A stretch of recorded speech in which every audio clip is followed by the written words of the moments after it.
These two activists have both been arrested in direct actions against oil trains. Abby will be speaking about taking direct action as a mother and an ordinary community member, and Jan will speak about the health costs of global warming and what health dangers we are facing in this region. Please join me in welcoming Abby and Jan.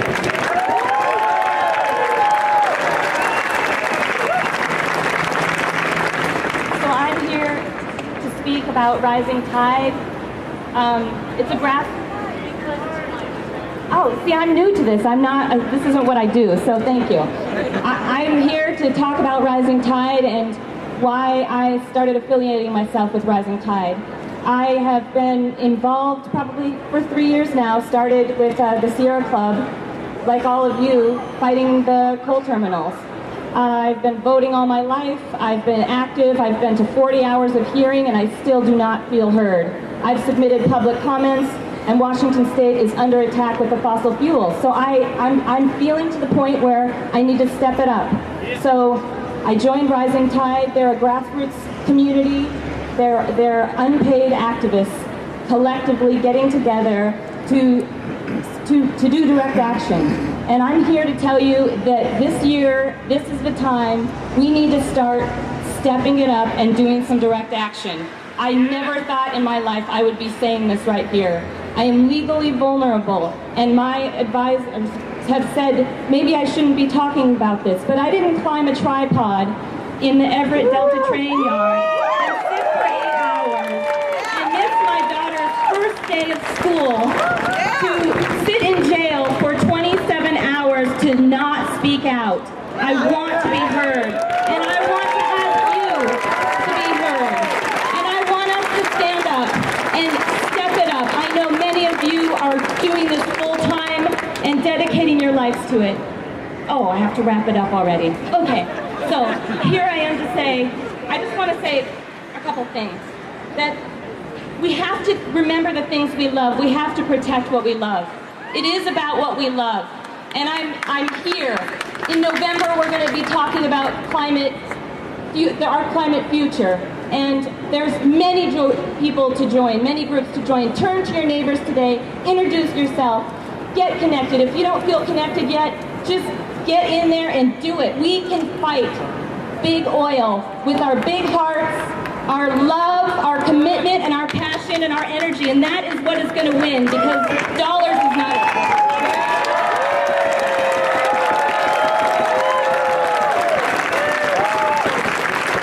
Wow, what a beautiful day.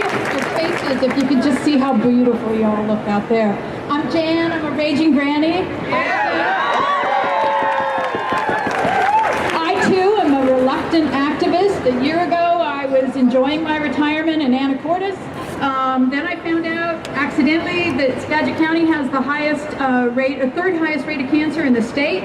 I started looking at that because I come from a cancer family, found out that we have a 45% higher rate of bladder cancer in Skagit. My mother died of bladder cancer. As soon as I heard that, I was swept away into the movement.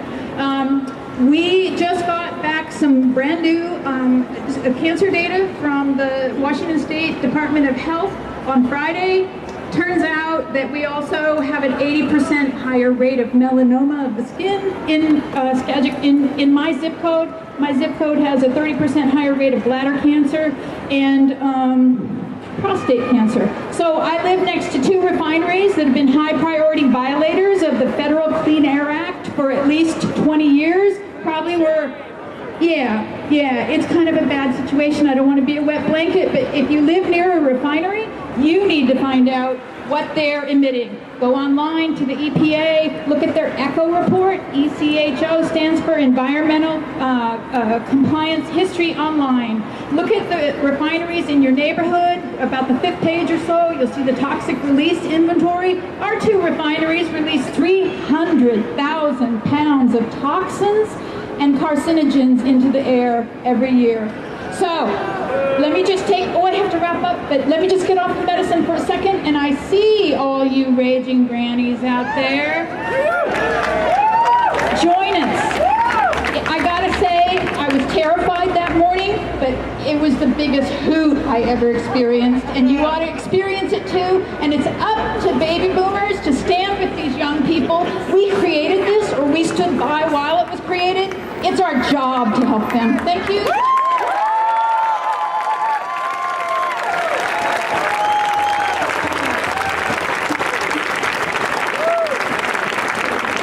Thank you so much, Jan and Abby.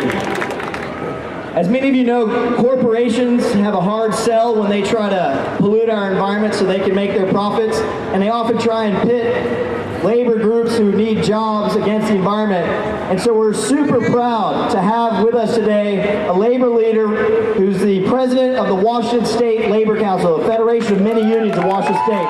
Please join me in welcoming Jeff Johnson.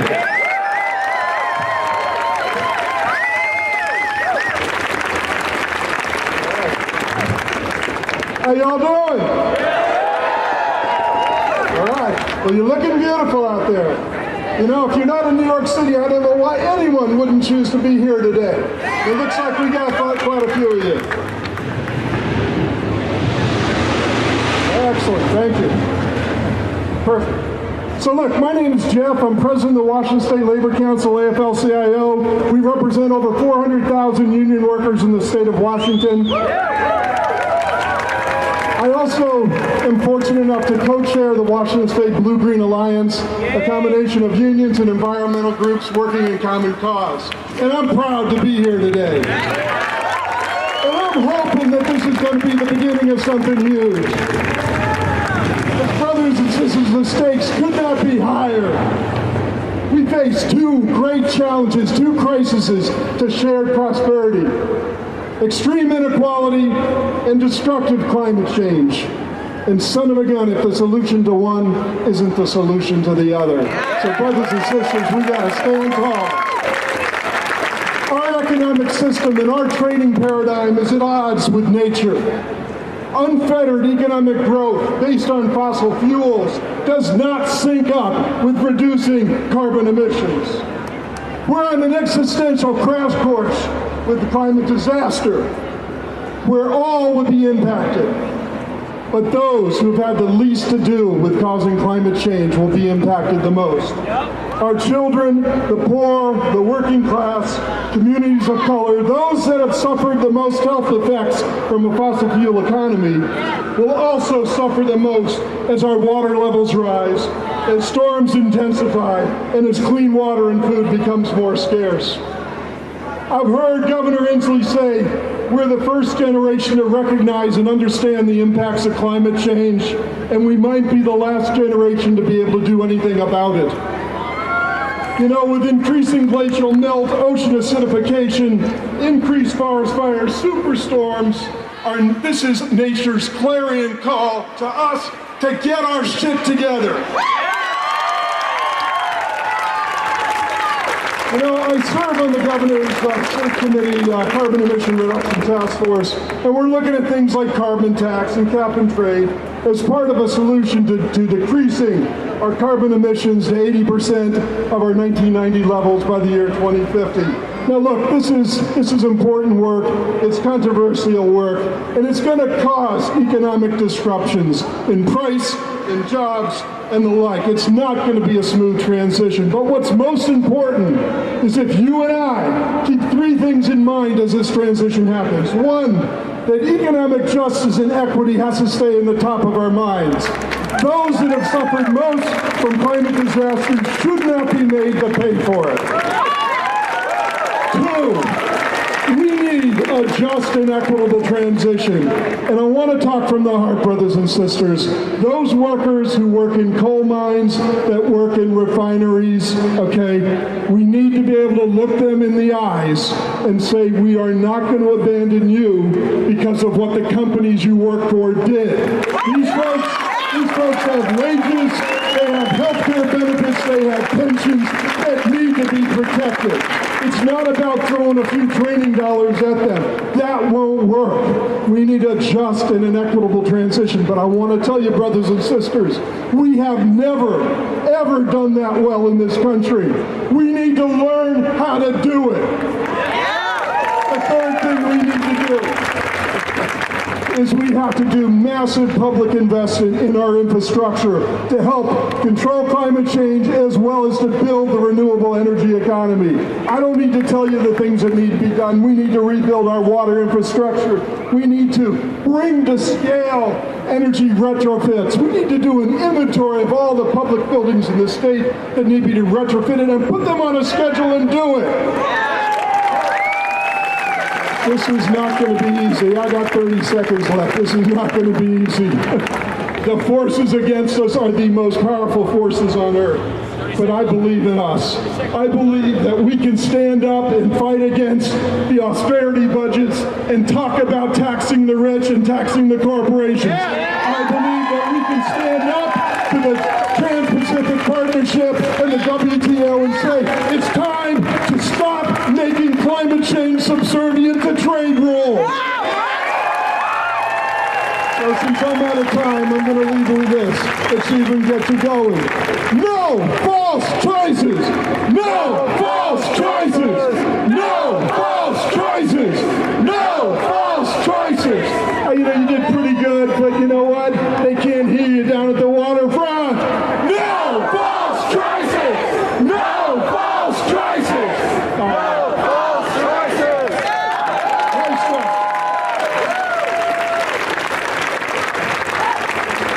Thank you, Jeff. Our next speaker is Jen Wallace. She is a railroad worker. As many of you know, there's a bunch of companies that want to build North America's largest coal export terminal up near Bellingham, Washington. There's one study that found that if they build that coal port, it'll be just as bad for climate change as the Keystone XL pipeline. Many workers and union members reluctantly support it because they feel like they're going to get some jobs, but there's a growing number of union members that have come out against it. So I'm super proud to have today Jen Wallace from the Railroad Workers United.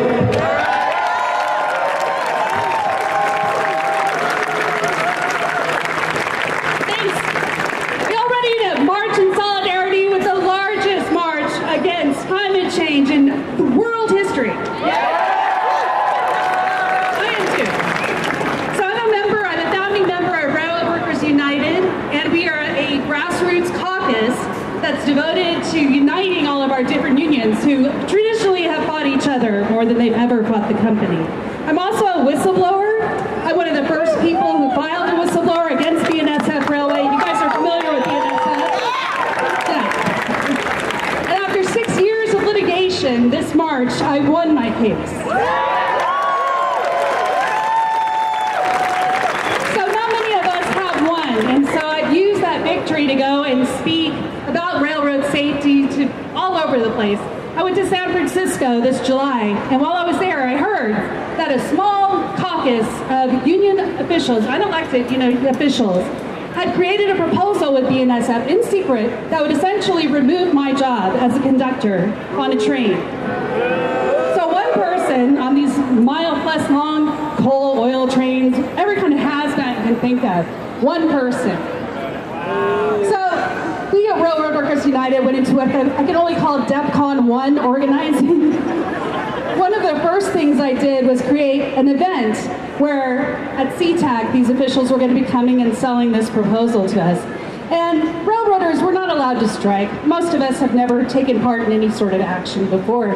So I called up my friends who are really good at holding signs from Backbone, from Seattle 350, from Rising Tide, and they showed up. Just Spear showed up.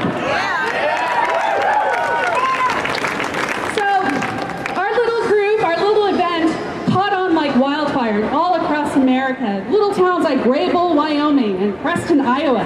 People were gathering their families and spouses and friends and protesting this contract. Because I'm telling you, labor concessionary contracts, they're usually shoved down our throats. We rarely win. But we have social media, and we have these alliances that we've created, and I'm really huge on creating alliances. And after less than 2 months of organizing, we just found out September 10th that from the Gulf Coast to the Great Lakes to the Pacific Northwest, our membership voted the proposal down.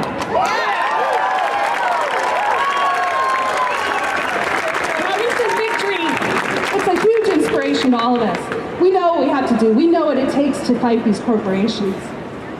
And I know that labor is a little bit late in joining, as we always are, but I can tell you that union officers from the railroad, my union officers from both the conductors and the engineer unions, in the next coming months, they're going to come out in opposition to fossil fuel oil trains and the Gateway Pacific Terminal.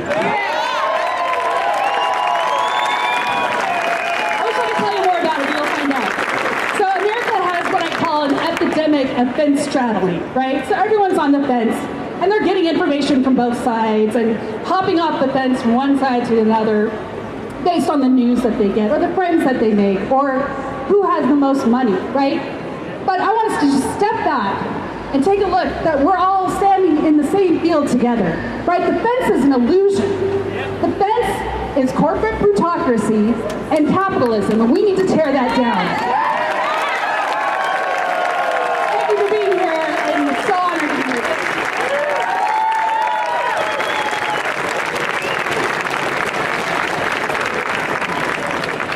Thank you, Jen. I don't know if everyone knows, but some of these corporations that want to build that huge coal export terminal near Bellingham, they're proposing to build it on ancestral burial grounds of the Lummi tribe. Imagine trying to build a coal terminal on the ancestral burial grounds of a Native American tribe. That's just a continuation of racist, genocidal policies that we've had for hundreds of years. So we are very proud today to have a representative of Idle No More, a member of the Salish tribe, Paul Wagner, speaking with us today. Please join me in welcoming Paul Wagner.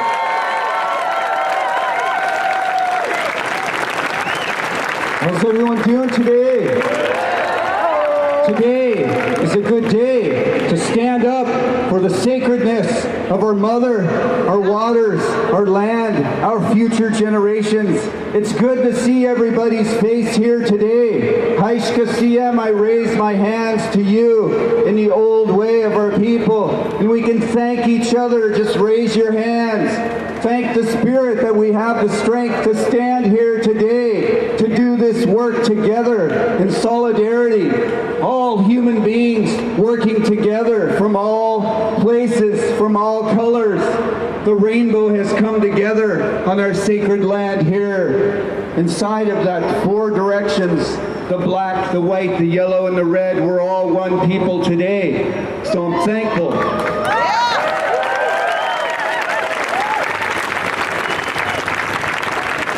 When my mom was a little girl, 75 years ago, she would scoop the water from our Salish sea, or Stunnoch, our sacred water, and she would cook from that water. I don't know anybody today that would scoop from this water and cook from it today. I don't know anybody that does that no more. Our people have always followed the ways of the Creator, and we believe the Creator put us here for a reason. I believe the Creator put each and every one of you here for a reason, to do this work that we're doing today. Let's give each other a hand for being strong. But now today, we see something else living on the land, something else other than what the Creator intended, something that's dark, and it has a name, and that destroying force has many names. Enbridge, yes. SSA, yes. Kinder Morgan. We're here today, standing together. And we say that they will not harm our water. They will not harm our sacred land. And they will not take the future from our children and their children's children. How many people believe this? Well, I know it. I know it in my heart. When my mom was a young girl, my grandma had a vision, and she came to my mom, and she held up a glass of water like this, and she told my mom, she said, someday people will fight for this clean and pure water. Someday there will be a great unrest for this water. And that day has come today because we fight for this clean water today. Each and every one of us here.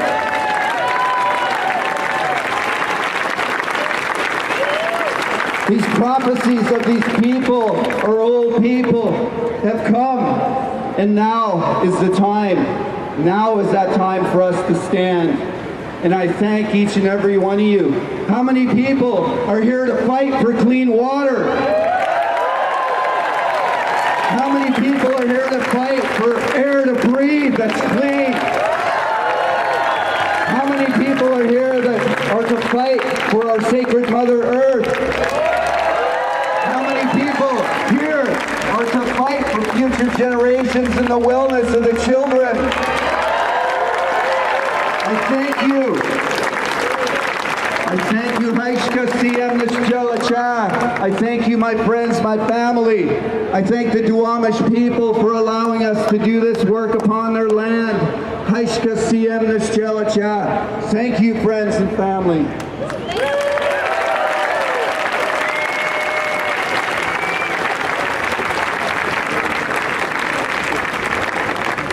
Thank you, Paul. Our next speakers are two student activists. We have Amy Hirsch, who is a recent graduate of the program of the environment at UW and a representative of Divest UW. And we also have Delaney Piper, who's a student activist on the Seattle University campus and also in the greater Puget Sound area, and she's from Seattle U Divest. Please join me in welcoming Amy and Delaney.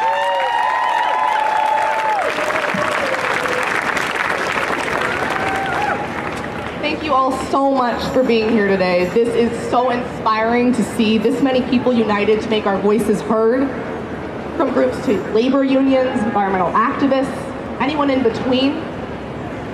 We are all united here today to make a statement in one powerful, unstoppable voice. We're all in this together, and understanding the ways that all of our struggles are interwoven in this fight is absolutely vital. My name is Amy Hirsch, and today I represent the Divest University of Washington program, a student group working to get our university to divest from fossil fuels.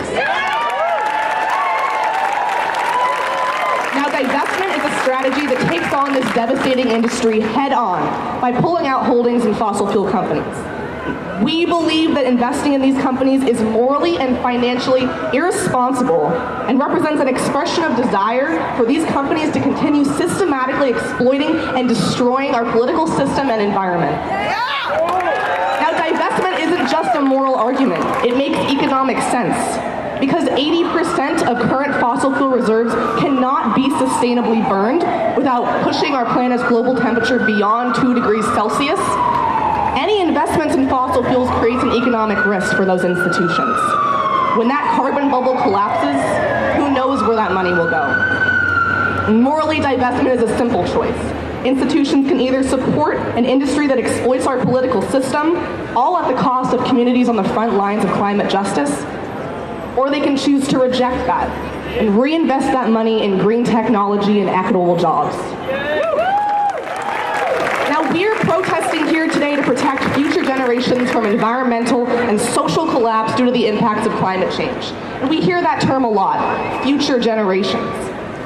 But the thing about those future generations, they're already here. We are those future generations. The civilians impacted every day by climate change through flooding, through tsunamis, hurricanes, sea level rise, tribal nations losing their land. Those are those future generations impacted every single day. We don't have time to wait around for our governments to create flimsy, non-binding agreements that in the end get us nowhere. We have to demand a rapid shift in green technology and jobs.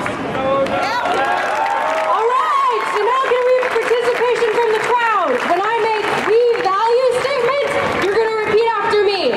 We value care. We value care. This is Seattle University's 6 core values. We value care. We are here because we value the care of people and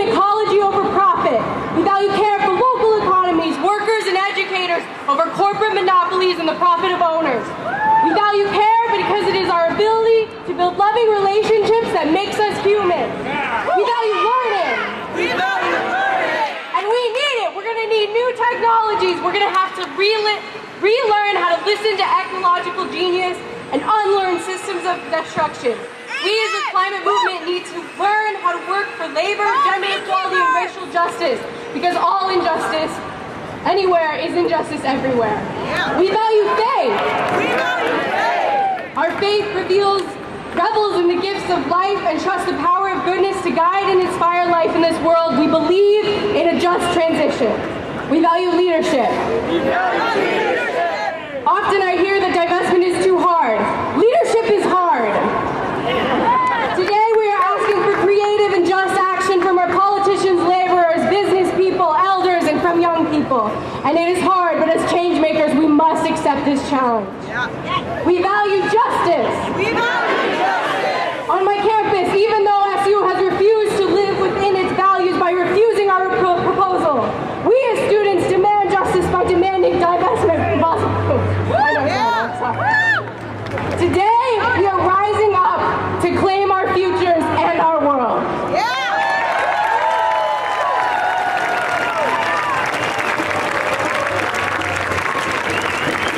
Our next speaker is Shelly Seacrest. She is the former president of the NAACP, the National Association for the Advancement of Colored People. Please join me in welcoming Shelly.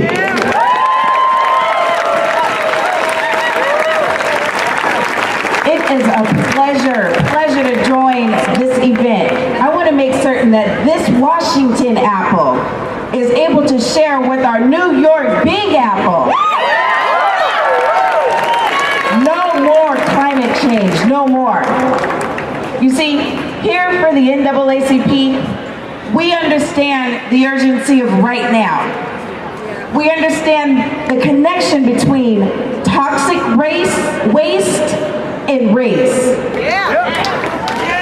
See, I'm a black woman, and out here, there's far too many of blacks who are unable to move into areas that are clear from pollution. Right here in Washington State, we're guilty. We're guilty of polluting our air. In Centralia, we have one of the biggest coal burning factories, the plants. It's not going to shut down until 2020. That means Pierce County, all of those people who are unable to afford to move out, we're stuck inside of pollution. We're stuck being able to look at our babies at 2 o'clock in the morning, not because we are so happy and we can't take our eyes off of their faces. We have to put our fingers in front of our babies' faces to make certain that they're still breathing. You see, when you're talking about air pollution, when you're talking about the climate change, this is a matter of life and death. Not all of us can afford to move out from that radius of 30 miles.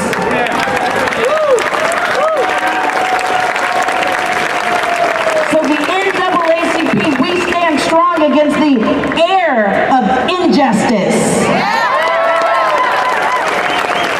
The NAACP, we want to make certain that we're protecting the earth, not for those who are still yet to come, but for those who are living right here. We want to make certain we put people over profits. People over profits. People over profits.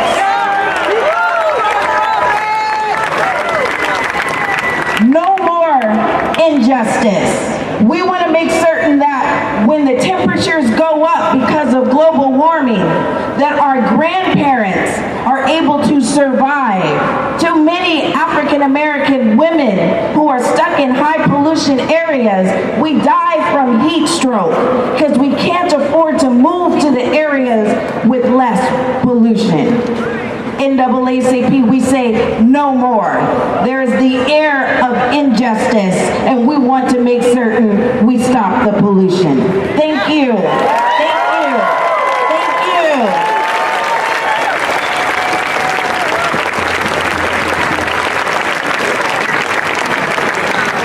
Thank you, Shelly. can we get the Raging Grannies to line up right here in front, please, to begin the musical performance? Thank you all for coming. Our speaking program is now complete. We have some musical performance here from the Raging Grannies. And if people can start gathering their belongings, we're going to be marching to Myrtle Edwards Park shortly after their song is done. And we have a white banner over here. It's over here right now. They're going to be at the front of the march. They're going to go on to Pine Street right behind me. We want everyone to go this way behind that banner when we get ready to march. And we'll be marching this way on Pine to First Avenue. We'll head north on First and